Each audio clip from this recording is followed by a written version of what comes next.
Politics. I am your host, Angela Birdsong, here every Wednesday morning at 11 a.m. Please tune in, please share. And I am so happy to have in the house with us today one of our Tampa City Councilmen, Mr. Joseph Citro. See, he brought his fan club with him. Thank you, Ms. Birdsong. It's a pleasure to be here. Well, we got so much to talk about, so let's get started. I always start with, where were you born? Well, first, Ms. Birdsong, I was driving here, and on my way, I thought of a very dear friend of ours. You did. Miss Mary Gerasi.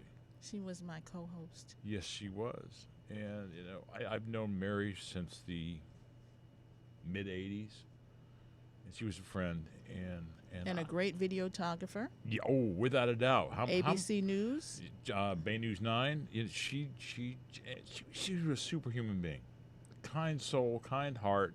I mean, she would give you her opinions, that's for sure. Yeah. So we do miss her. It's been about a year since she's been gone, so we do want to thank Mary in heaven for all the things that she did because she started this show. Yeah. So, where were you born? I was born in Washington, D.C. Didn't stay there long. Moved around with my mother and father. Father died when I was 3. Oh, really? Okay. So she was a single parent. For a short time. Okay. Married a wonderful man, mechanical engineer, nuclear physics degree, government clearance at the height of the Vietnam War. We moved around quite a bit. Okay. I had a great childhood.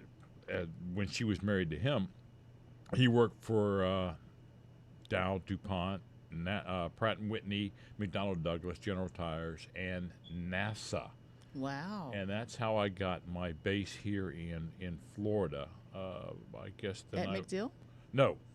When I mean Florida, over Cape Canaveral. Okay.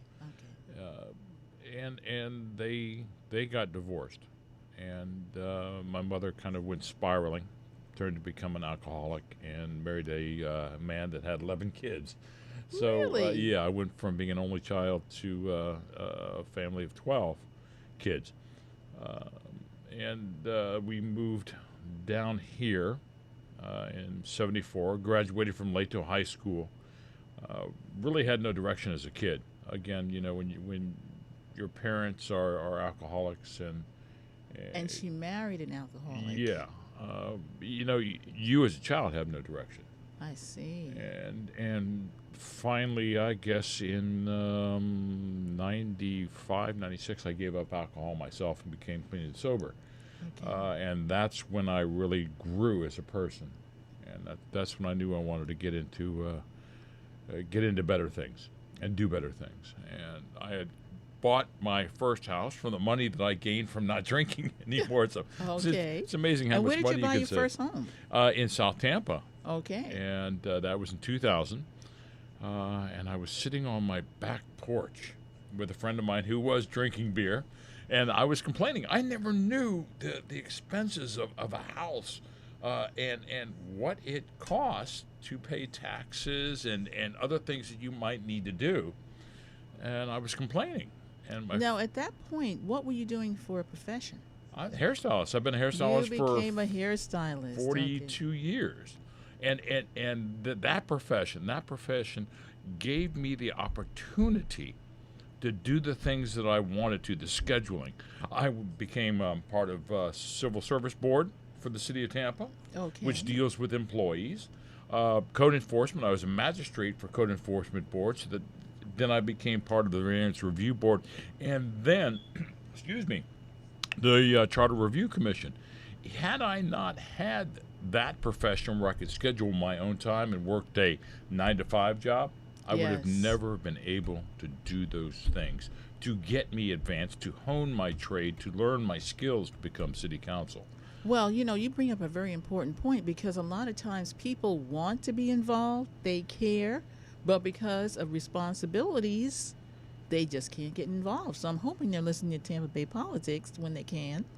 What there is ways. We have boards, commissions. We have all sorts of things where people can get involved in after hours. Oh, good. Good to know. After hours, we have a variance review board which meets in the evening. We also have Barrio Latino. We also just so many different boards. If people want to become involved in the community in the city of Tampa, I would go on to tampagov.net and look up boards and commissions, and then that way they can really become involved. No, that's a wonderful thing. Now, tell me a little bit about your salon career. I've been again in 42 years. Where is your salon? It's on the corner of Cypress and Himes, right across the street from the new Midtown project. Really? Mm-hmm. Okay. So we can talk about that later on in the show, because I know there's a lot of development going on There is. in the city of Tampa. Mm-hmm. Now, so I guess you got quite a little client base there. Yes, I do. I put in my 35, 40 hours a week with city council. Plus, I also put in 35 hours a week with my clientele. That's my escape. That is my time when I can just relax and apply my trade. But let me tell you, I hear more about politics in my salon I can imagine. than I do anywhere else, and that includes West Tampa Sandwich Shop or anywhere else. My clients come in and give me an earful. And probably tell you what they really feel. Yes, ma'am. They do not hold back there. And of course, the other stylists, their clients give me an earful also. I see. So it's you and another stylist in Oh the salon. no, it's myself and 3 other stylists. Oh, okay. What is the name of the salon? Studio B Salon. Studio B. Been there for over 40 years. No, No, I have you've been. moved. I have moved around. I've been in the profession for 40 years. I see. started my trade at the old Tampa Bay Center. If you or your listeners, That used to be a shopping mall, yes, it did. It was the finest of its time. and now it's called the Tampa Bay Buccaneers training field. Yes, ma'am. Yes, ma'am. Well, that was some prime real estate right in West Shore. Well, I remember riding horses there back in the early 70s when I first came. Wow. Okay, so you were prior to Tampa Bay Mall. Graduated from Leto High School. Now, did you go to college, or you just went straight into the salon business? Let me say, USF, I started, but we did not agree, and And you did not finish. I did not finish, no. What was your major when you went there? I didn't get that far. You didn't get that far. Okay, so the salon. So at some point, you decided I want to be a stylist. Mm-hmm. Okay, and then you went to school for that. Yes, ma'am. All right. Yes, ma'am. Now, okay, so you are. So how did a hairstylist become a politician? As I was alluding to earlier, I had Yes. bought my first house, and my friend who had a few beers in him heard me complaining about the expenses of a house, not only in taxes, but what I had to go through. And of course, that person said, well, you should become mayor. Oh, why not start at the top? Well, I went to my very good friend, Mary Alvarez, who was city council at the time, Okay. and I said, Mary, please, I would like to get involved in politics in the city of Tampa. She goes, well, what you need to do is get involved with boards, get on boards, get on committees, hone your skill, be able to look at voters and say, I've already made important decisions with you, being on civil service, being on code enforcement, being on variance review board. I have already made those important decisions. So the see. experience that I had over 16 years of being on these boards helped me, in my mind, get elected. Well, I have to agree with you, because being an elected official requires a lot of knowledge. Because when you're talking about a city the size of Tampa, there's police office, there's a police department, there's child care, there's all kind of enforcement of codes, like you said. I mean, it's a lot. It's understanding the codes, understanding the ordinances, understanding the budget, We have two branches of government. We've got the legislative and we got the executive. The mayor is the executive, and city council is the legislative. We deal with codes and ordinances, zoning, and other things. But, one of the toughest jobs we have is approving the budget. I see. And how big is that budget? $1.4 billion? That's a lot of moolah. That's a heck of a lot of money. And that's a lot of different places that it has to go and be accountable for. And I was asking, I'm the chair of public safety, which deals with fire and police. Okay. My ask with this budget was we need more staffing. Fire needs more staffing. Police needs more staffing. Permitting, construction services, code enforcement. We just need more staffing, and the mayor's office and the staff, chief of staff, were able to come back and say, Councilman Citro, yes, we have 64 new employees that will be coming into work. Well, that's a good thing. Now, does that mean you're already hired up, or are you looking for people? That's where we're already hired up, but through attrition, we're having people that are retiring. Yes, we're always looking for people. And again, go to tampagov.net, and you can find those positions that may be available. So if you are a young person, go ahead, get involved with the city or the county. That is a good, steady paycheck. Without a doubt. With great benefits. With great benefits. Not all jobs have that today. Mm-hmm.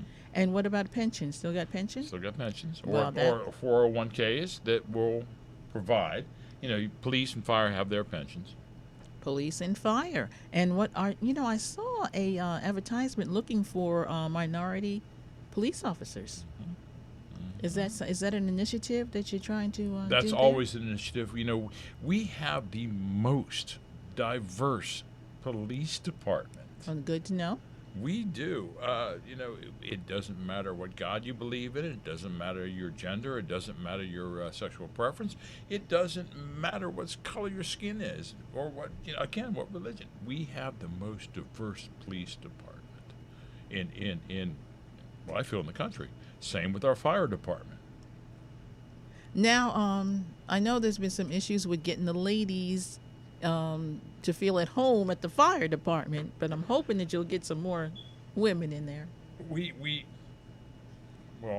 got to look straight at our Chief Barbara Tripp. We have a lady chief now. Yes, we do. Yes, the mayor has chosen a lot of women for department heads, minority women for department heads. We have Chief Tripp, who's an African American woman. We have Sharisha Hills, who is an African American woman. What is Sharisha? Parks and Recreation. Parks and Rec. So, we have the mayor has done an excellent job on getting women as department heads. Wonderful. And does she have minorities working in her office? Yes, she does. Yes, she does. That's good. Yes, she does. We have Miss Osea Wynn, who is become this wonderful part of her staff. What does she do? Osea, she has just changed over. She is good. You're gonna get me on that one. I'll get back with you on it. Okay. But she's working just directly with title. the mayor. She's working with the staff. Oh, she's working with the staff. Mm-hmm. Okay. So we've got a minute in this segment. Do you want to tell people how they can get in touch with the city? My door is always open. You can get in touch with me. My phone number is area code 813-274-7072. My email is joseph.citro, C-I-T-R-O, at tampagov.net. My legislative aide is Tim Hibberline. And again, call us. We will help with anything you may need. We'll listen to any topic you want to talk about. So email me, call me. Let's talk. Hey, he's available. If you got problems in the city of Tampa, he wants to hear from you. So don't say that you don't know how to contact your city council member. Okay, we'll be coming right back.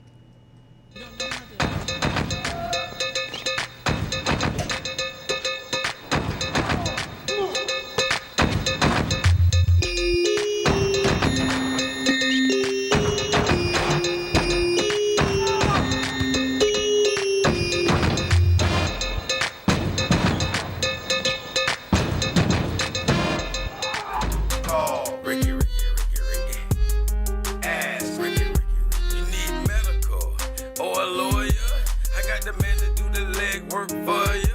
We tried the other ones before, so believe we hunted down 813-248-6300. Everything gon' be okay, call Ricky, he coming. He taking care of state of Florida, grab a pen of sundown. 184-361-RICK. That's 184-361-7425. Never word from the point forward, just recline. Just ask Ricky, plus your boy statewide. Just in case you missed it, I'ma tell you one more time.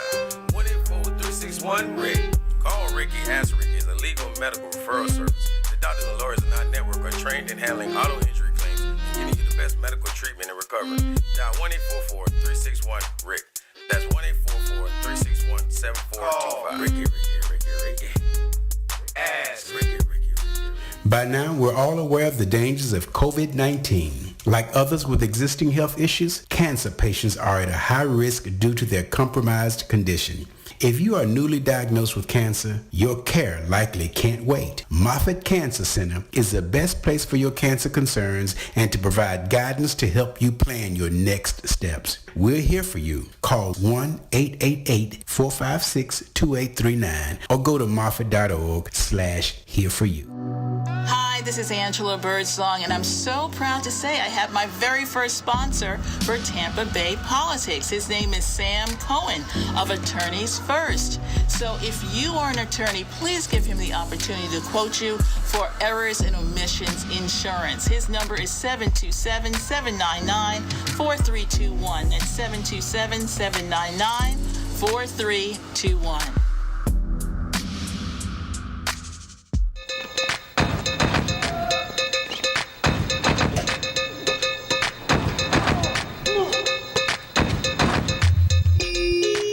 Hey, we're back.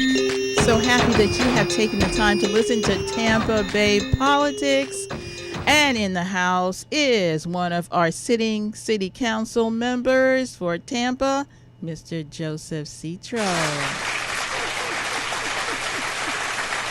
Live and in person.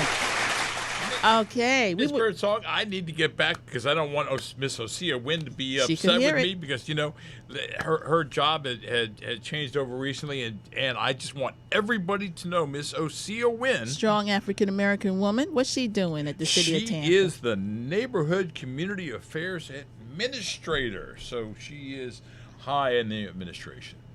Okay, community affairs. Now, what does that really mean? That means she deals with the people within the city of Tampa. That means she deals with the people in the city of Tampa. Okay, so someone could call her Yes, ma'am. about from the community to get some things done. Mm-hmm. All right, good. So if they call up the city of Tampa, they can ask for Osea. Yes, ma'am. Yeah, I might see. I'm hoping to see her around the community then. I can't wait to meet her. Now, tell me, how many people actually sit on the Tampa City Council? There are 7 of us. Districts 1, 2, and 3 are at large, which means their district is citywide. So you are one. I'm District 1. Okay. Charlie Miranda is District 2, and Councilman Dingfelder is District 3. Then you have North, East, South, and West, roughly, and that makes up the other 4 councilmen, which is Luis Fiera is in the North. The West is Councilman Maniscalco. The South is Councilman Carlson. And, of course, the East is Councilman Goods. Who is a former police officer. Mm-hmm. So when we talk about East, we're basically talking about where we're sitting right now, because we are in East Tampa on 50th Street near Hillsborough Ave.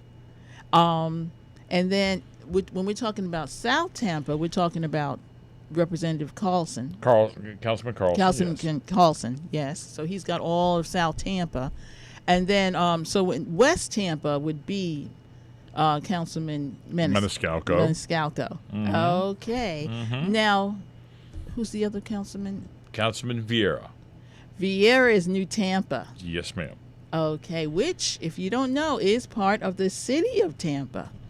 It seems like it's far out there, but it's still part of the city. Well, you know, years ago, Mayor Greco found a way that we could annex part of that part of Hillsborough County, and took a section from around USF, and we gained some land up there. I see. And boy, has that land grown. Yes, ma'am. My gosh. Yes, ma'am. Got quite a bit of population out there. Got some wonderful developments out there. Tampa Palms, Hunter's Green. Uh, it is. K-Bar. Yes. It's just, there's so many rooftops out there. Yes, ma'am. So many.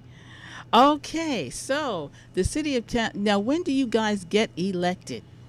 We get elected when the people vote for us. Ooh, and let me tell you, I heard Nancy Pelosi once say, we're having midterm elections, and 50% of the Americans don't even know we're having elections. Yeah, well, unfortunately. Our next election is March 2023. The local elections, the mayor and the city council, are kind of off elections. We're in March, not November.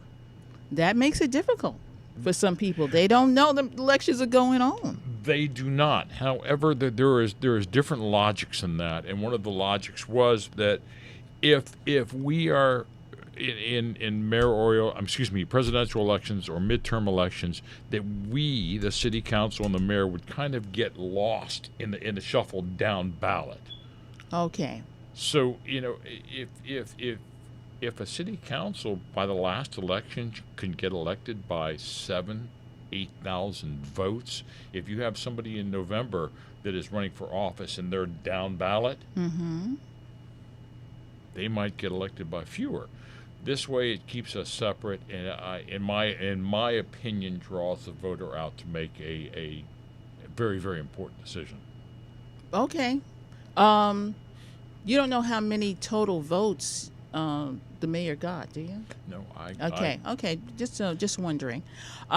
So the next time will be 23. So you got a couple of more years. I got about a year and a half, maybe less. Maybe less. Now tell me, how many offices did you run for prior to getting elected? I only ran for one office, and that was city council. I see. But it took me 4 tries. That is determination. Good for you. No, and each time I lost, I went and got on a different board. I see. So each time that I was able to come back to the voters and say, look, I've learned this, I've learned this, I've learned this, I've learned this. The last time, obviously, you got over the hump. And who was your competitor? Boy, Walter Smith II was my last. Walter Smith. Okay. And I believe he's run more than one time. I think. But anyway, all right. So you had a pretty formidable competitor there. He knows a lot of folks in Tampa, and now he has his own radio show. Yes, he does on another station. Well, WTMP, I believe it is. WMNF. Oh, WMNF. That's where he is. Okay. And I believe his father was the president of FAMU at one point. Yes, he was. Yes. All right. So, do you plan to run again? Yes, I do. And you were enjoying your time on the city council. You know, I'm having a blast. I am so happy that I was able to be in this part of history. Pandemic, we had some unrest, but I'm able to be here in Tampa making important decisions. Our city is growing so rapidly. It right really now. is. And we got DeSantis inviting people to Florida. We can't put a wall around Tampa. That's true. We can't do it. So we're going to have. I'm often telling constituents. I'm often telling people that. It used to be politicians made decisions that would affect them 4 years later for the next election. I want to make my decisions so 40 years from now, 40 years, people will be able to say, Councilman Citro made the right decision so that my children, my grandchildren will have a better Tampa. Absolutely, because, councilmen and commissioners can make a huge difference. Local government is best. Please, Miss Birdsong, don't get me started on preemption from the state of Florida.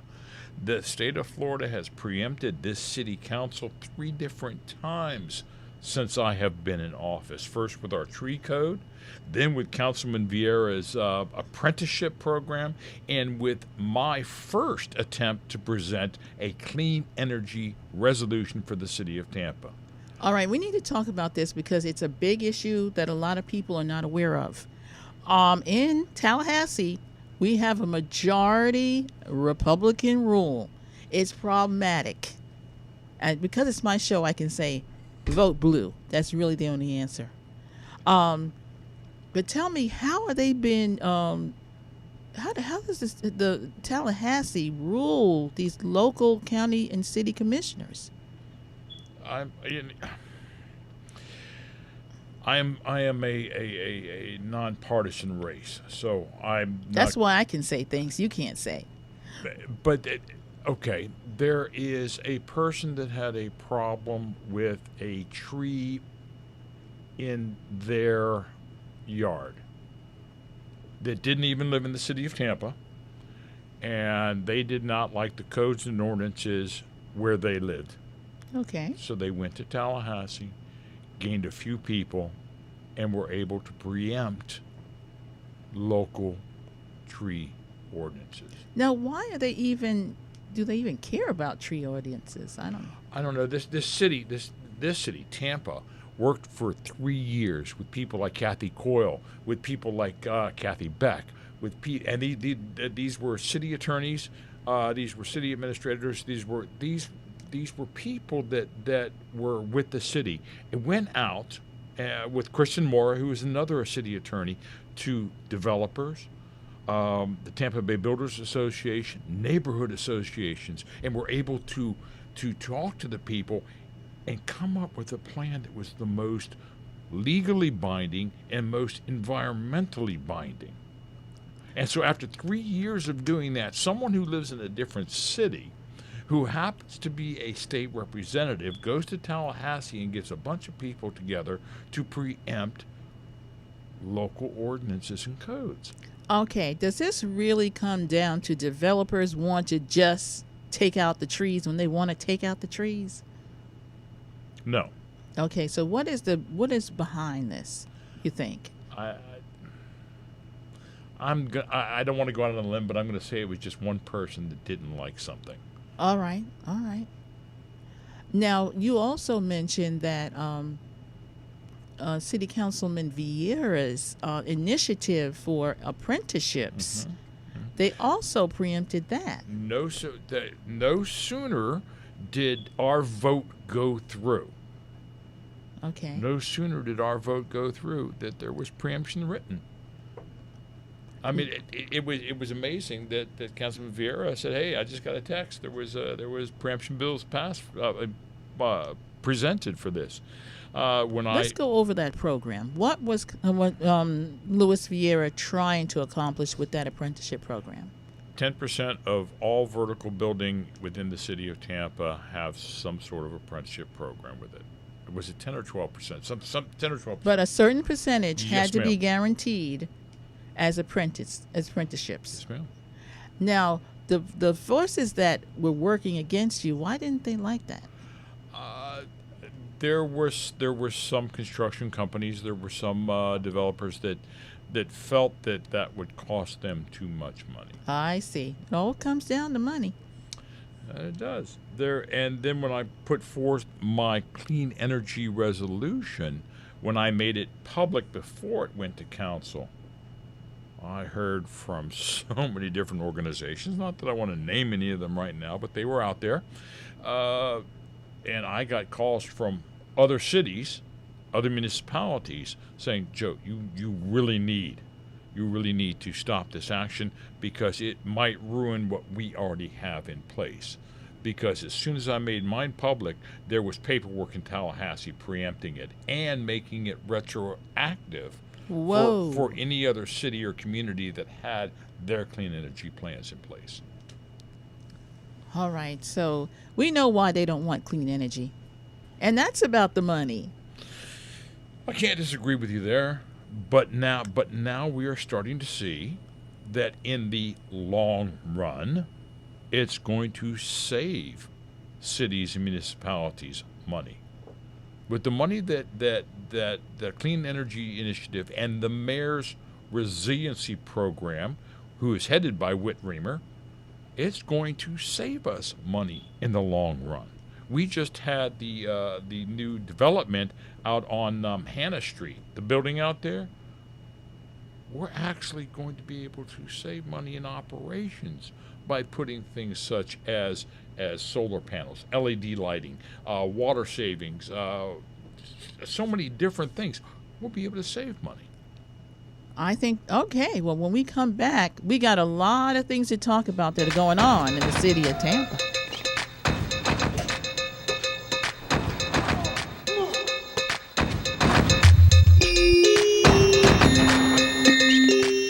Hey, this is Agent Wright, better known as Mr. Clean. You looking for some great barbecue? Come see them two brothers in the grill, located at 423 Virginia Street, Charleston, West Virginia. We got ribs, chicken, pulled pork, brisket, collard greens, mac and cheese, baby. Come get some and get you a nice, smooth cigar.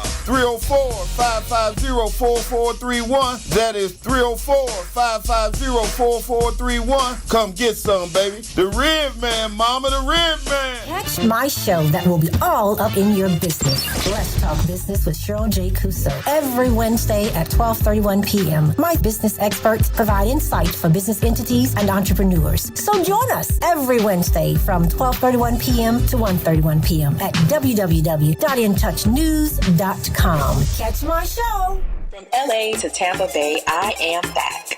It's Locks by B, bringing you a special gift right before the holiday. On December 11th and 12th, I will be hosting a 2-hour hands-on lock training at my Shade and Texture beauty store. If you're interested in learning how to start, maintain, and style locks, this training is for you. In addition, leave with a starter kit and digital curriculum. This year, invest in yourself and learn a new skill set, or sharpen your skills as a lock stylist. Be prepared to start offering lock services for today's demand for natural looks. To register and for more information, visit www.locksbyb.com.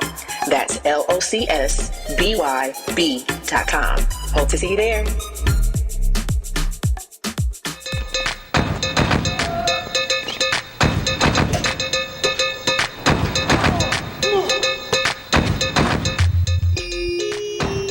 Okay, we're back, and our little time with City Councilman Joseph Citro is going by quickly, but we got some issues that people are concerned about in the city of Tampa, and one is affordable housing. You got any good news on that? Oh, this city is doing so much right now for affordable housing. I think the misnomer is out there that the city doesn't care, and that's farthest from the truth. Look at Rome Yard.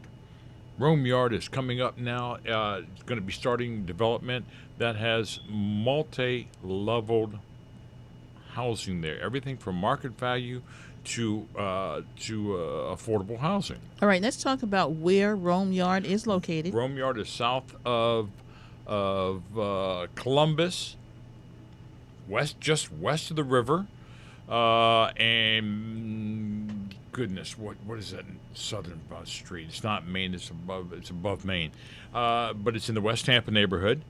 It used to be a holding center for vehicles and other things for the county, and the city was able to purchase it. And there's some wonderful things going in there. This can be complete with retail, grocery stores. Well, they need grocery stores over there. All sorts of things there, but that's going to be affordable housing. You got the whole Main Street corridor now that has 3 wonderful structures that are affordable housing. When you say Main Street corridor, where Main is that? Street from North Boulevard to let's say Willow. Now, was that formerly the projects? The North Boulevard housing. North Boulevard housing, a.k.a. No, that is not. That is coming up also. Oh, that's coming up. That's okay. coming up also. So you see, me and you are talking about affordable housing after affordable housing after affordable housing. Okay. There is a project that I cannot name specific where the city just bought land in East Tampa that is paid for by CDBG funds, community development budget grants. that is going to be 51% below medium average income, which is also affordable. That's what housing. we need. We need. Okay. So the misnomer is where Because, people are saying to me, well, a friend told me that there is a lot of affordable housing Coming development up. going in. And there's one I want to talk about. I am the chair of the CRA, Community Redevelopment Agency, for the city of Tampa. And a lot of people are complaining, hey, the CRA, the downtown CRA gave $25 million to the Strass Center. Well, that is a large economic driver for that area. But what people don't realize is that there was land. $5 million was to purchase land for affordable workforce housing down there that I had urged that CRA to purchase, the old Army Navy. Well, you need workforce and affordable housing down there. And there was also $10 million over the next 2 years set aside by the downtown CRA to purchase land that may be around there, provide for affordable housing infrastructure down there. So that CRA that downtown may have is going to put in $25 million over 5 years for the stress. But downtown CRA also set aside $15 million for affordable housing and infrastructure for affordable housing. Well, that is good news. People don't realize that. So this city is doing a lot for affordable housing. Well, I guess somehow you got to get the word out about what you're doing. And we have. But, again, Councilman Goods and I refer to, there's rumors that start. And you know how rumors start? Well, a friend told me. Well, people have to do their investigating and find out the information for themselves. Or they can I don't know, call maybe you all my should office. do billboards. This is coming. Believe me, what I want to see happen is correct, like a billboard or a sign, and all these projects saying something to the effect of tax dollars paying for affordable housing. This or development city council is or paying the for mayor's project. Yeah. And yes, ma'am. Yes, there is a lot of affordable housing going on. Now, can you assist someone who is homeless right now, being evicted right now? There is many ways. We had Lift Up Tampa that CRA funds funds that were associated with the CRA went in to help with the rental assistance and whatnot. There has always been ways and avenues for which people. Is rental assistance still available? I can't say from the city of Tampa. Okay. Because I know some money did come from Hillsborough County. Yes, ma'am. Yes, ma'am, and from the federal government. Now, we're hearing a whole lot about infrastructure funds. Are you all getting any of that? Yes, we have, and we're using some of it in different ways to assist our other programs in the city of Tampa and helping out. We got the ability for 27 new firefighters. Okay. So we are able to use those funds to help, again, with hiring more staffing that we desperately need. And what about roads? Any roads, bridges, money? I hear constantly people saying to me, constituents saying, fill my potholes. And where we get our funds to maintain our roads, to repave our roads, to take care of the roads that we are the custodians of, such as county roads and state roads, comes from gas tax. And because we have shot ourselves in the foot by making our vehicles more energy efficient, and I'm pointing at myself when I say this, Miss Birdsong, those people that now drive electric vehicles, they're not paying in. Our gas tax funds have decreased. You know what? Until I spoke to you about it, I didn't realize that those electric cars are not paying any gas tax. And there's going to be more of them. Yes, ma'am. But there is there is conversation about when you renew your license tag, paying into that type of fee, and I'm more than willing to do that. I am too. So how would they collect those funds? Well, when you go in to renew your tag, your registration, Yes. you would be taxed at that time Okay. to put in for our infrastructure for our roads. Now, I had asked some members of Board of County Commissioners, why don't we raise our taxes on gas 5 cents a gallon?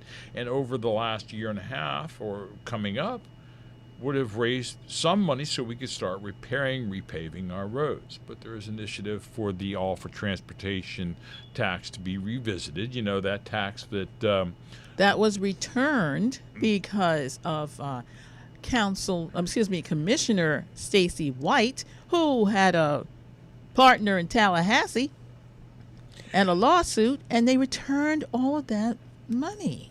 Well, there is hopefully coming up in the next election in November, there's going to be another All for Transportation tax. Thank God. And hopefully it's going to pass. And I understand that some of the county commissioners did not want to seem as if we were taxing twice. But if we were to raise the gas tax by 5 cents and in the meantime, and I'm saying when the All for Transportation passes through, we could have sunset. We would still have collected some money where we could have started repaving our roads. But that didn't seem But to... so they anticipate that All for Transportation initiative will go through again, and the people will be taxed. I've got everything crossed. I got my fingers crossed. I got my toes crossed. Got my eyes crossed. Got everything crossed that is going to pass. And Yes, they ma'am. will not have to be subjected to another lawsuit again? If it's written properly. Okay. All right. So they learned their lesson, and they're going to come back again. From what I heard from the writers, yes. All right. And it's going to stick this time. Well, you know what? We have the majority. Well, I don't know. We have the majority Democrats on there. I know they're for it. But it only took one county commissioner to break the deal last time, and he's still there. There were so many moving parts on all the lawsuits, to the point where the verbiage of how it was going to be. No taxing entity in the state of Florida cannot tax without saying how they are going to spend it. Okay. With the tax that was written, the All for Transportation tax, it was already dictated on how the funds were going to be spent. So then the writers of it said, well, then we'll just change the verbiage. Well, then somebody else said, wait a second, that's not what the taxpayers voted on. And that's when it went to the Supreme Court of the state of Florida. I see. There was 2 different lawsuits on that now. I see. Okay. There wasn't just one. I know that Stacy White was the instigator of one. Who instigated the other? I don't remember. You don't remember? I don't Okay. remember the gentleman's name. Okay. But they said, no, that's not the way it was written. That's not what the voters voted on. All right. The So rewrite. so voters, hopefully you're going to see that initiative on your ballot. Please vote for it, because part of that money goes to HART, right? Yes, ma'am. And of course, we all know the biggest the biggest part of transportation in Hillsborough County, especially the city of Tampa, is HART. Okay. We're going to talk more about that when we come back. Let's do. Give them your number one more time. My office number is 813-274-7072. If you know somebody on the city council you can call on. That's good news.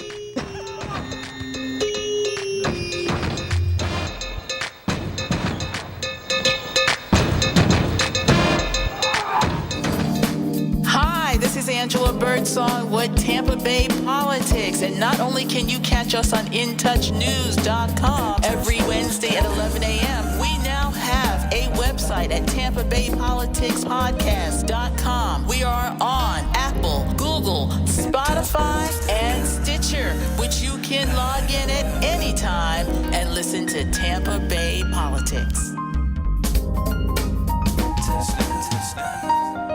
Cancer affects everyone, but minority populations are often hit hardest. Moffitt Cancer Center is working to address the barriers that keep some groups from getting the care they need. African Americans develop cancer at a younger age, have more aggressive cancers, and experience worse outcomes than the general population. While cancer treatment is evolving with precision medicine, who is being left behind? We know for many decades that some groups experience a greater burden of cancer than others. We can prevent it, we can detect it early. It's very beatable when we find it early. I have worked with cancer patients during their treatment. All cancer patients have courage. So my treatment was about 18 months. I had 3 cancers and 7 surgeries. But my son told me, like, Mom, you're the strongest person that I know. Moffitt saved my life. During COVID-19, Moffitt is a safe place for your cancer care. Call now to schedule an appointment. For all your national and local entertainment news, not to mention your favorite smooth soul and R&B flavors, log on to the letter N-touchnews.com.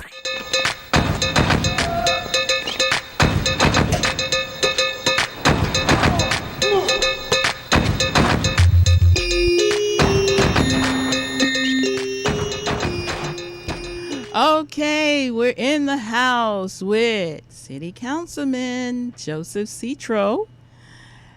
Now, thanks again for coming by. Now, Hart, our bus service in Tampa. Let's talk a little bit about that. It seems to always be underfunded, and we got some infrastructure funds. Can you help our bus system here? That's Board of County Commission.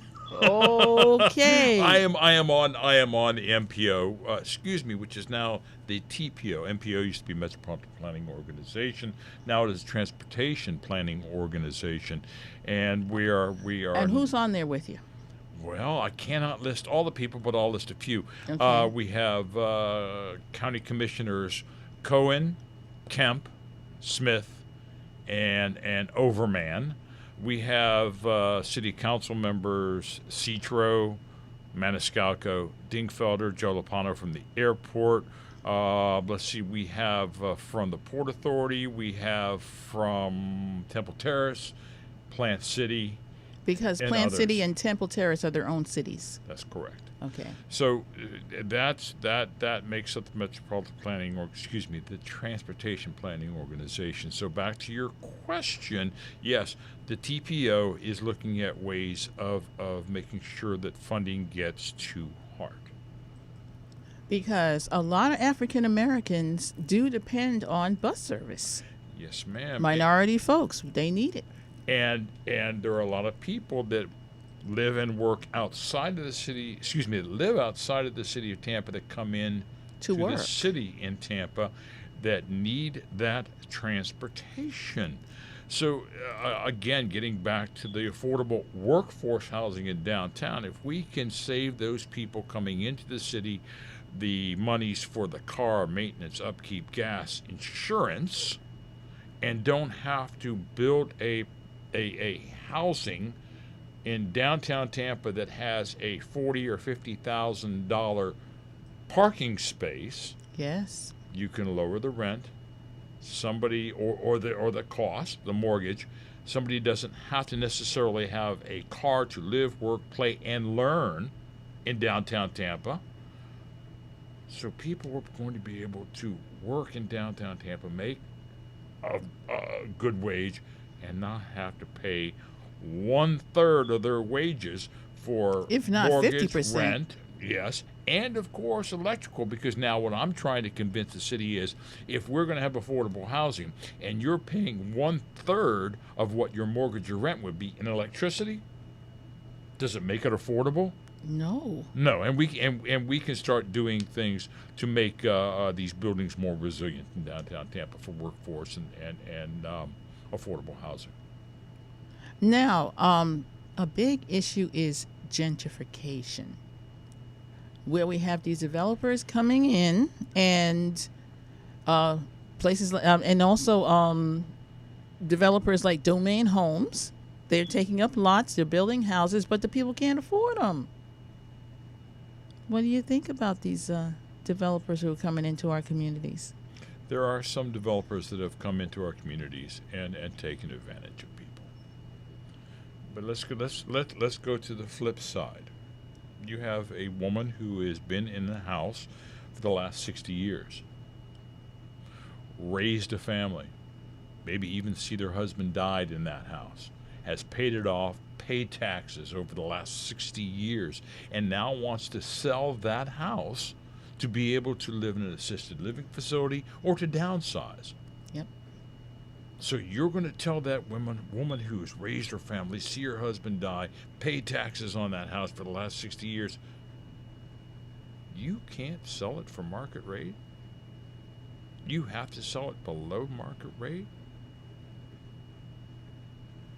So when Domain Home goes in and buys properties from a woman like this, Domain has to offer her less for that property.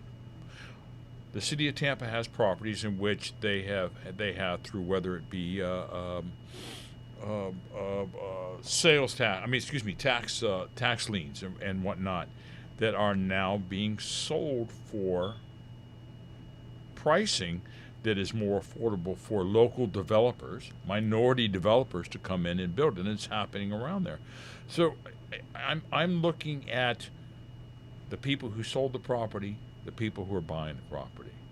If we can keep it, and I don't mean to interrupt you, Okay. if we can keep everything down, the price of the land, because that's what costs So much money. the most. And if we can build houses and make them resilient, so of course their electricity is not going to be skyrocketing, then we can keep the cost down. So the people that live within that neighborhood, within that part of the city, can buy at a reduced price. But Do you own lots? Does the city of Tampa actually have property? Yes. Are most of those lots going to Domain Homes? No, ma'am. Okay. No, ma'am. Where are most of those lots going? To now we're starting to see minority builders, WIMBY builders coming in and buying and getting those lots. And when you say it's an affordable home, are we talking 300, 200,000? Do you have any idea? I've seen them going for 240. 240. That's about the lowest. Mm-hmm. With down payment assistance. Okay. So it is becoming more and more affordable. Yes, ma'am. You still probably need 2 good working incomes in there. Most likely. But that, at least it's better than 500,000. And I've got to give credit where credit is due. Councilman Goods has been making the point that it's not only new homes, it's the rehabbing of old homes. Okay. So now we're having contractors for tree trimming in case there are trees that may fall on somebody's house, facade grants for outside, and now we're even looking at roof and electrical and some interior rehabbing, so we can keep people in their homes. So we can keep people in place. That's very important. Yes, because ma'am. if they cannot afford to fix their home, they might decide to leave the home. So let's give Councilman Goods a big shout out on this, because he has been a driving force on this. Wonderful. Because I'm a health and life agent. I help a lot of Medicare, Medicaid clients. And when I go in the home and I see the air conditioner is broken, that's a red flag for me, because we don't want seniors in the home with no air. And what somebody say, well, why are you going into the interior? Well, if we're looking at repairing a roof, but the roof has been broken or damaged for the last 5 years, and you've had rainfall after rainfall after rainfall Then going you got in there, mold. then you got mold, then you got wiring problems, and so that's why we're starting to go into the interior of the house. Now, are you also putting solar on homes or helping with solar? I want to see that so badly, especially on anything that has the title workforce or affordable housing, with solar capabilities, whether they're there now or not, or going to be in the project. And what's even more important than a solar panel is a battery backup. It's not in my opinion, it's not so much the solar panel. It's how do you take that energy from the solar panel and store it so that if something happens, we'll be able to charge your home, or you'll be able to feed it back into the grid and not have to pay for electricity. Or if you want to buy an electrical car, you could plug it in at home. man, That would be. So if someone has a home right now and they're interested in getting solar, do you have any assistance for that? there is governmental assistance for that from the federal and on the state level, but not on the city level. But not on the city level. No, Okay, but maybe you could help steer them in the right direction. Give me a call, 813-274-7072. There's a wealth of information there at the city of Tampa. You know, a lot of times we just have to get the word out that these people can get assistance for all the things that they need, especially if you're a homeowner. Like you said, it's a tough job. Mm-hmm. It truly is. Until you own a home, you do not know what you're getting What into. a black hole it can be. Well, you know, what? That's why they call them money pits. Absolutely. Now, where is your boundary line for the city of Tampa? Because a lot of people think they can vote for the mayor and they just can't. Well, you know, that boundary line is Is it Bush Boulevard? there are parts of Bush Boulevard that are in the city. There Okay. are parts of Bush Boulevard that are in the county. But probably if you're on the northern side of Bush, you cannot vote. If you're in Carrollwood, for sure you can't vote. You go east. No, you cannot. In Carrollwood, you cannot. Town and Country, you cannot. Luch, you cannot. Even though it says Tampa on your mailing address, you can't. You cannot vote for city council, and you cannot vote for the mayor. If you go on the east side, okay, let's just say east of Gaither, all the way out to almost 50th Street, you're still in the county north of Bush Boulevard. So if you say north of Bush Boulevard, it just depends on where on Bush Boulevard. I see. And Is it remember- time for us to wrap up? Just about. Is that the end? I can't be, man. We got I too much to can't. talk about. Okay, something if Our engineer says we got to wrap it up. I'm not listening to him. Mr. Bezel. Two things we got to talk about real quick, and it's for my friends out in Seminole Heights. There is the holiday shop hop, which is happening November 27th, which is Saturday from 10 a.m. to 6 p.m. Go out, shop locally, shop in Seminole Heights. You can visit many different places, antique stores, thrift stores, coffee shops, all sorts of stuff like that. And then, my friends in East Tampa, you've got the Small Business Saturday, and that's at 1924 East Comanche Avenue. Let's remember, shop local. Let's keep the money flowing within our neighborhoods. Dollar bills should pass 7 hands before it goes out of the neighborhood. Amen. Let's keep our funding in our economic environment here locally. Let's not send it off to some big old box store.